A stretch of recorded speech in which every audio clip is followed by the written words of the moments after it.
Aqui o tema, claro, né, tentar entender algumas questões com esse cenário já definido. O presidente eleito, Luiz Inácio Lula da Silva, durante a campanha, prometeu ali muitas melhorias na questão econômica, apesar de não trazer um plano detalhado exatamente, né, sobre como seria esses pontos econômicos. Mas ele deve também enfrentar um cenário muito difícil, principalmente com um Congresso mais conservador, pró-direita. Temos também um cenário externo ainda impactando também bastante, muitas questões também trazendo impactos para a economia, mas eu queria entender, na sua visão, quais você acredita que quais seriam os maiores desafios que você vê para este terceiro mandato de Luiz Inácio Lula da Silva?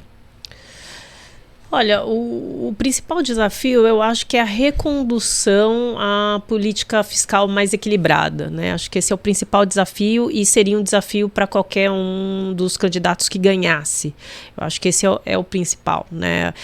O Brasil, ele fez várias lições de casa ao longo dos anos, né? Então, a própria, o fim da inflação, a construção de um sistema, de um arcabouço de metas, de inflação, a inflação controlada, o regime de câmbio flutuante, né, sem grandes questionamentos, a reconstrução, o redesenho tanto da dívida externa como da dívida doméstica, né, então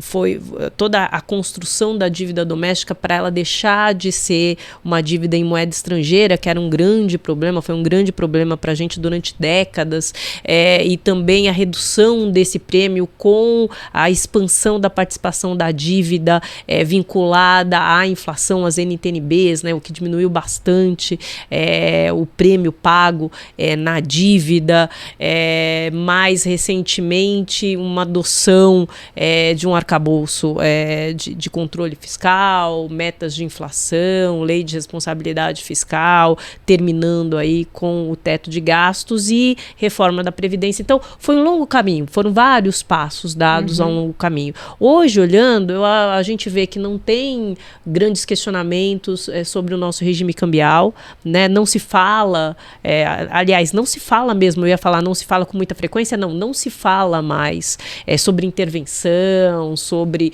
possibilidade de fechamento de câmbio que a gente vê em alguns países na América Latina. Também não se questiona mais o quanto que o Banco Central é independente ou não, né? A gente teve a aprovação ainda da independência do Banco Central. O Banco Central já agia independentemente há vários anos, né? Então, a questão do equilíbrio de preços é uma coisa consolidada. E falta essa última etapa, que é um desenho fiscal que realmente garanta ao longo do tempo o nosso caminho para o equilíbrio das contas públicas, né? Para quê?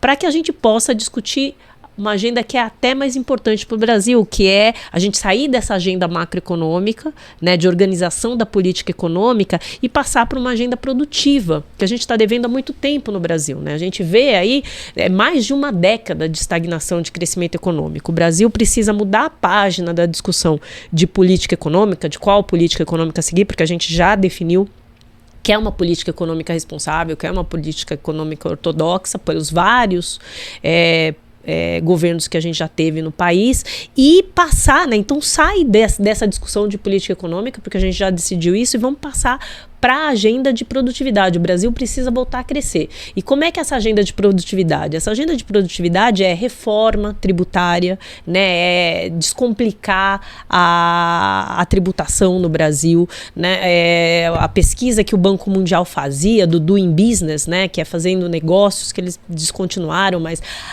o Brasil sempre teve ali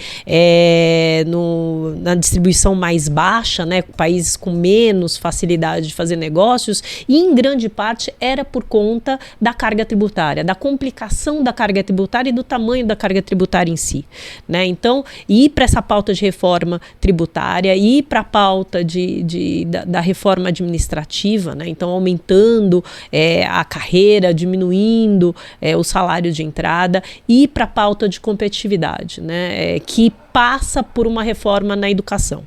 Mas a gente nunca consegue dar esse passo para frente, que é a pauta de produtividade, porque a gente está sempre, teve, né, nos últimos 20 anos, nesse enredo de debate de política econômica.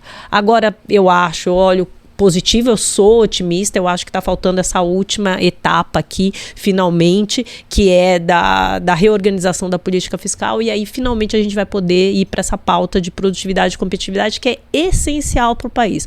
O país precisa voltar a crescer, ele precisa sair da estagnação e voltar a crescer.